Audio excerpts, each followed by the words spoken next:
You ever meet someone and dislike them on sight, just as fast as people say you can fall in love at first glance? Maybe it's the same chemical process, just running in reverse. I work as a mid-level manager for a major retail chain. My role deals mostly with third-party vendors, so I don't actually manage anyone inside the store. That kind of insulation meant I could avoid most internal drama.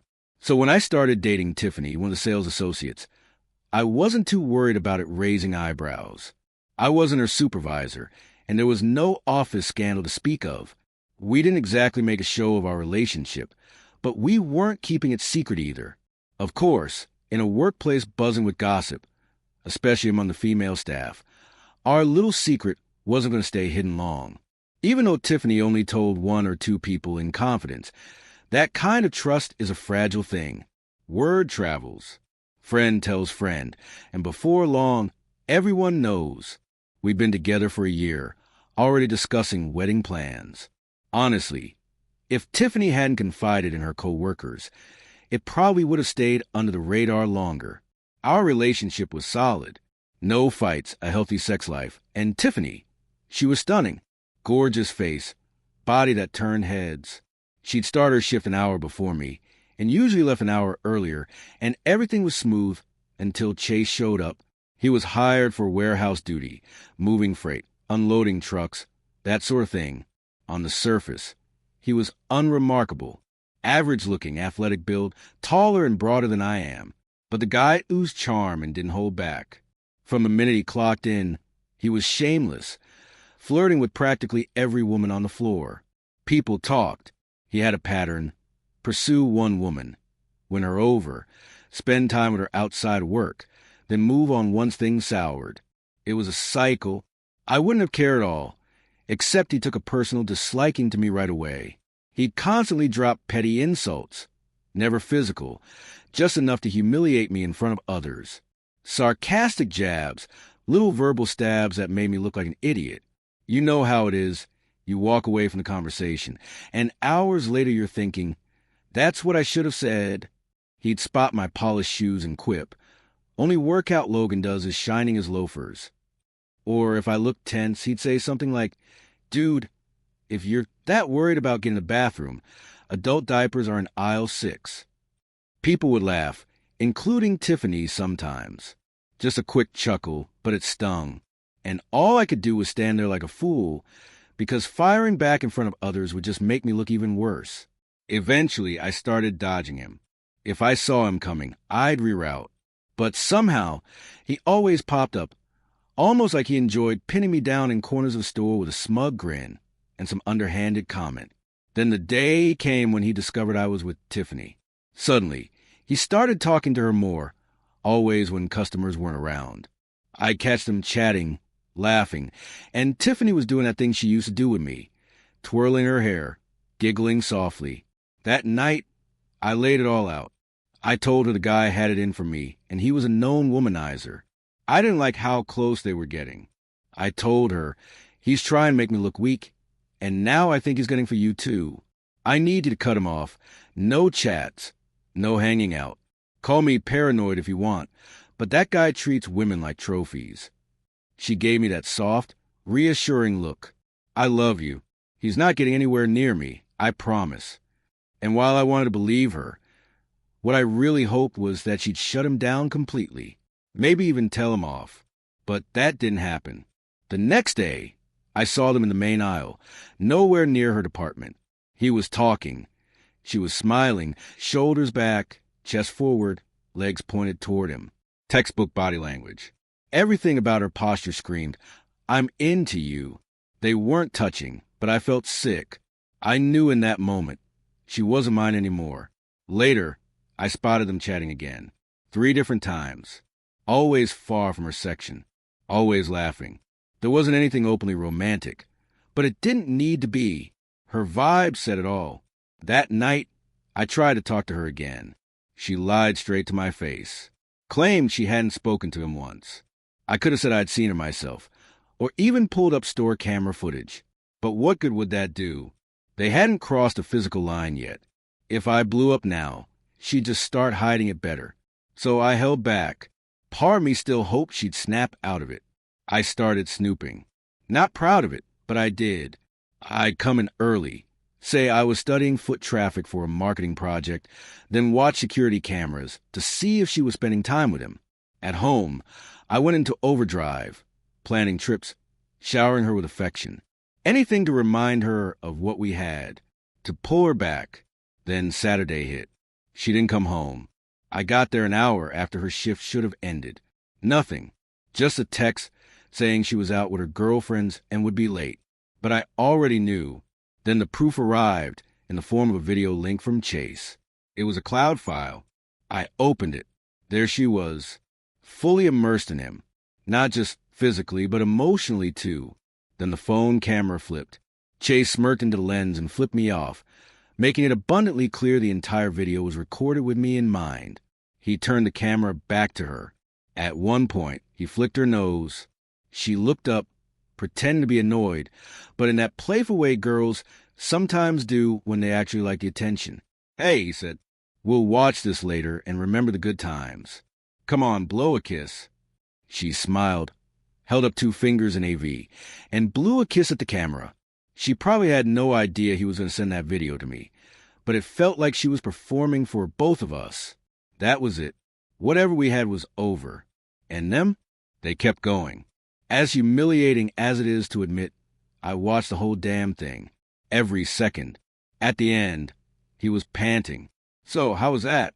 "Better," she said with a laugh. "I'm going to have **** you at work tomorrow, before Logan even gets there." He chuckled. "Bit risky." She gave a half-hearted protest. Then he tapped her cheek and said, "I'll decide when and where. Got it? You're mine now." I felt like I had been gutted, but at the same time, there was this strange clarity. The uncertainty was gone. There was no question anymore. I started boxing up her belongings. It took about an hour to sort everything out. Then I loaded up my car and drove over to her parents' house. I left 3 boxes and a duffel bag full of her stuff on their porch, rang the doorbell, and quickly walked away before anyone could see me.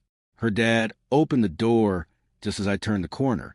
He spotted the pile, looked stunned, but I didn't wait around. Back at home, I grabbed a bottle of gin Tiffany had gifted me a while back. I was about to crack it open, drown my thoughts a bit, but then a wild idea began to form. I couldn't ignore it. I knew that come the next workday, Chase would be there, probably with a crowd, ready to publicly humiliate me. He'd expect me to either avoid him or pretend nothing happened. Too ashamed to admit I'd been betrayed. Maybe he'd even pass around the video he sent me. Turn me into some tragic punchline everyone whispered about. The kind of man who might quit out of humiliation. But my mind latched onto that growing idea and I ran with it. I turned off my phone, unplugged the doorbell, locked every door and window, then stuffed my ears with makeshift plugs. I didn't hear a thing that night. Apparently. Tiffany came over screaming and pounding on the door for an hour straight. The neighbors told me later she had a complete breakdown on my front step. I couldn't have cared less. Where she spent the night wasn't my concern anymore. When morning came, I parked the street over from the store, walked in with a paper bag tucked under my arm, and found exactly what I expected. Chase posted near the front like he owned the place, surrounded by some warehouse guys and a few curious women from the sales team, all waiting to see how I'd react. So I gave them a show. "Hey, Chase." I called with a big smile that wasn't even forced. "Appreciate it, man. You saved me a ton of trouble. Thought you might like a drink to celebrate." I pulled out the gin bottle. "This one's from home, no store labels, so don't worry. I'm not lifting company inventory." He blinked, caught off guard. What?" "Yeah, dude, I've been trying to dump Tiffany for a while now. Wasn't easy. She hadn't really done anything wrong, and I was feeling guilty. But once I saw you making moves, man, I backed off. Figure if I confronted you, you'd stop and I'd lose my chance. But you came through. Now I've got a clean break, and nobody can blame me." She cheated. Case closed. He stared at me like I was speaking another language. "What the hell are you even talking about?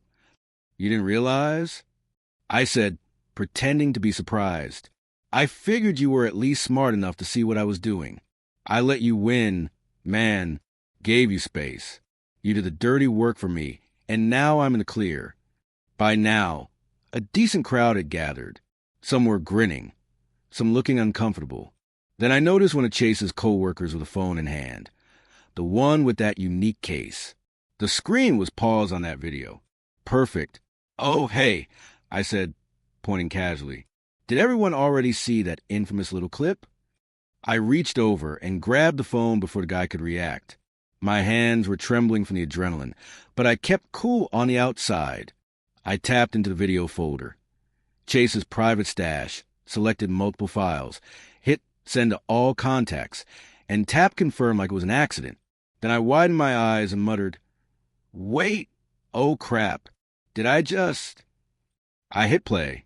Within seconds, Chase's little moment of pride became public humiliation. That's when it hit me. I had just sent everything in his hidden folder to every contact in his phone. Who knew what else was in there? There was no undo button now. The video started playing, and people crowded closer. A second later, gasps echoed down the hallway, especially from the women. One sales associate clutched her phone and shrieked, "You sent that to all his contacts." "My husband's in there." Another woman groaned, "So is mine. Oh my God." Within minutes, 5 women were crying, cursing out both me and Chase. Turns out, the folder didn't just contain his escapade with Tiffany. It had several videos of him with other women, married women. And thanks to his role in the warehouse, Chase had nearly everyone's phone numbers, including some of their spouses. So yeah, a bunch of husbands and boyfriends were getting surprise video messages. Even if they didn't watch them, word was going to spread like wildfire.